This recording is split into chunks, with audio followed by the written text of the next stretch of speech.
Just because a player's not a household name doesn't mean we can't make him a household name.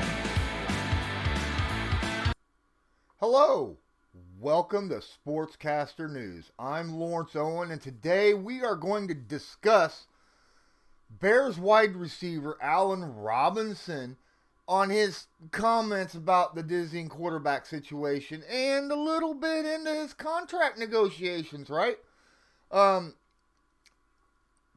As of right now, he is their number one wide receiver, and because of the situation with Nick Foles and Mitch Trubisky, he was asked a question about the decision at quarterback, and his response was, to be honest, I think that I feel confident regardless. I think it's on the staff to see what they want to see, because it really doesn't come down to me. You know, it's a person who has to lead the whole group of men, that has to lead the offense, lead the team. I'm just a piece to the puzzle. For me, it's going to be a fun training camp. And I'm really looking forward to training camp.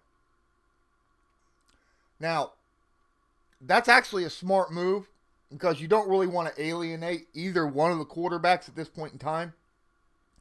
Nick Foles, who has history with Nagy, and Trubisky, who's been throwing him the football the last couple years. And let's face it, last year, Trubisky wasn't that good. On top of that, I mean, if you want to look at a few things, they had 371 completions for 3,300 yards and 20 touchdowns, right? What did Robinson get of that? 98 of those receptions, 1,150 yards, and 7 of those touchdowns. He legitimately was responsible for a third of the air yards and touchdowns that Chicago produced. So it's not like he's going to be forgot about this upcoming season. He knows. And it's funny because that is the first time in forever, since his sophomore season, when he had 1,400 yards and like 14 touchdowns or something, that he has actually shown that he could be a good number one receiver when he's got a full healthy season, or at least semi-full healthy season. So if he can do that back-to-back on a contract year, he might make some money, right? At least that's what he's thinking. He's thinking, you know what, I'm going to not alienate either one of these quarterbacks. Hopefully, whoever this is chosen to be the starter, whether it be beginning of the season or midway through the season, they'll come to me with the football. Even though they did go out and get a couple people, especially in the draft, and someone in free agency as well. I mean, they did go, because look, the free agency that they got, oh my. I think they went and picked up, Graham in free agency? So that's a tight end they're expecting their quarterback to use a little bit more of, rather than, Trey that ended up leaving and going to the Indianapolis Colts, Trey Burton. But their first pick of the draft, round 2, because obviously they gave up their first round draft to pick up Khalil Mack, Cole Kmet out of Notre Dame, which is kind of similar to Jimmy Graham. But their other guy that they picked up, wide receiver, they moved up in the 5th round to pick up Darnell Mooney. Now, where Allen Robinson is a big possession type, outside wide receiver, Darnell Mooney is that 5'11 speedster slot guy. The T.Y. Hilton and Tyreek Hill style type receivers. Now, I'm not saying that he's by any means that skillful, because he kind of had a little bit of hands problems. He had a problem dropping balls occasionally in his 4 years out of Tulane. But if he can get that fixed up, he could be an additional decent target for whoever starts at quarterback for Chicago. But the big issue is, if they could get some kind of semblance of a passing game, some kind, like I said, they only threw for just under 3,300 yards last year. 20 touchdowns, 12 interceptions. That's not good. 5.3 yards per attempt. That's god awful. All right, Foles will most likely air it out a little bit more than Trubisky, but they got to make sure they have an offensive line, right? And it's not like their running game was that much better. I mean, they ended up with about 1,450 yards rushing. That's it, as a team, as an entire team. And this team is built on having, good running game and a solid defense. Much like, Buffalo, Indy, the Ravens, San Francisco, those kind of style teams. That's what they're based on. You got to get more than 1,400 yards rushing to be considered a running team. There's running backs out there that got that by themselves last season. But it's not to say that Chicago was absolutely terrible completely throughout the season. Disappointment, maybe.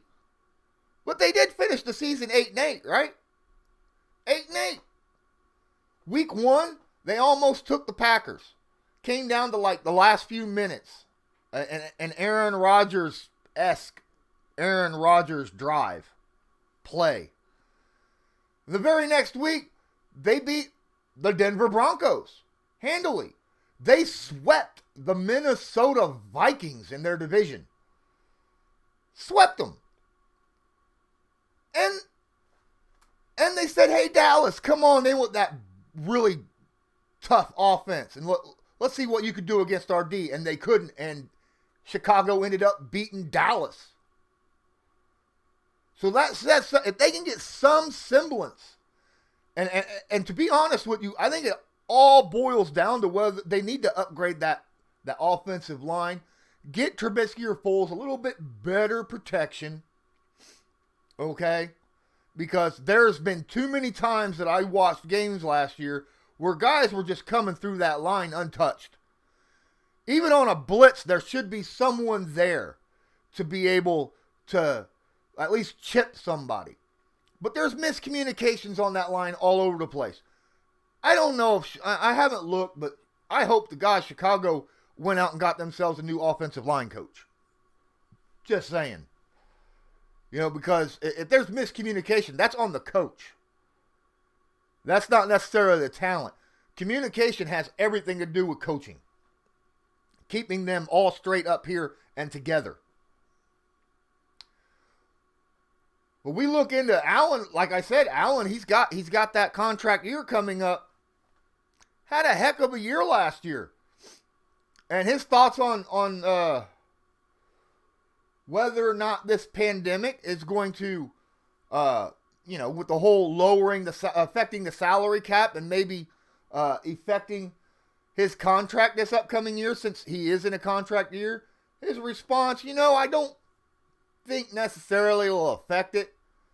I'm not 100% sure. I say affect it. As far as guys' salaries and stuff around the league. I've been listening to my sister who actually works in baseball.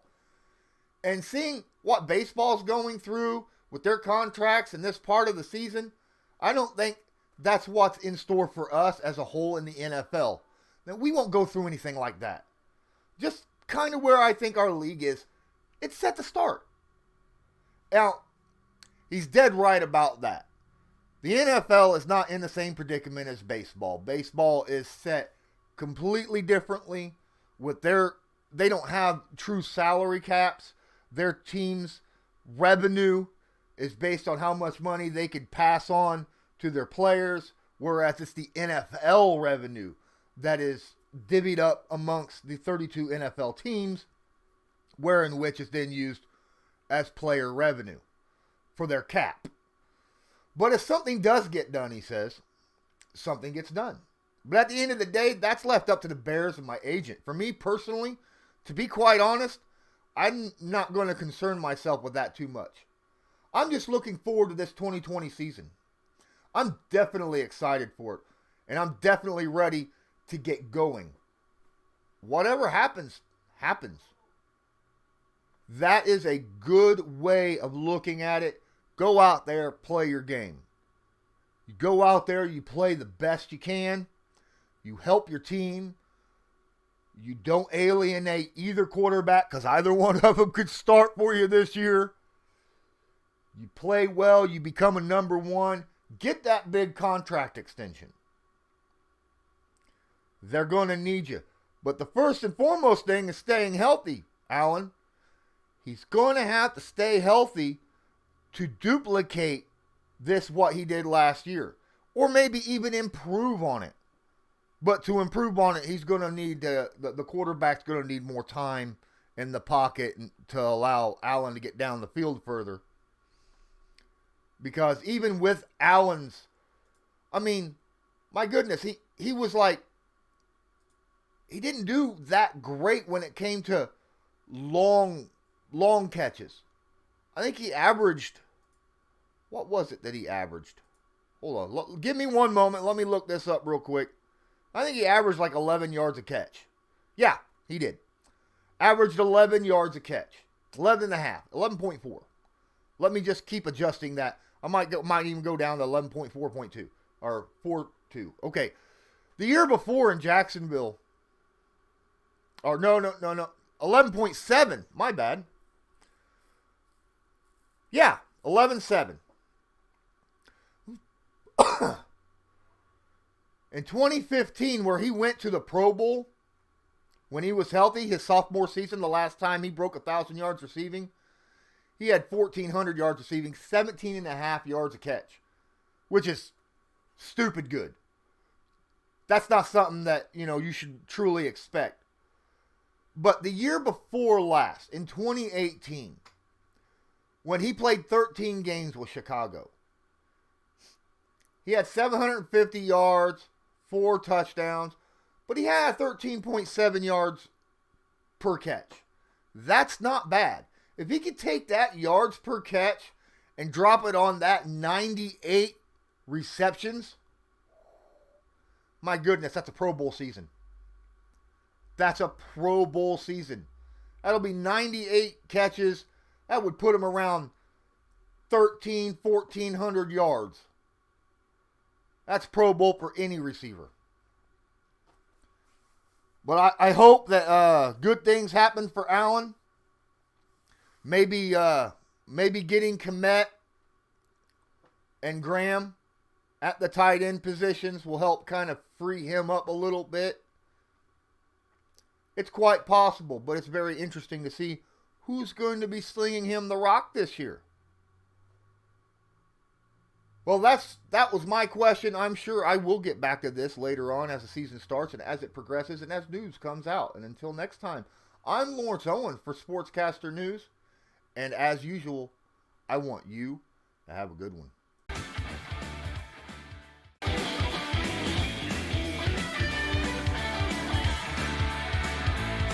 Just because a player's not a household name doesn't mean we can't make him a household name.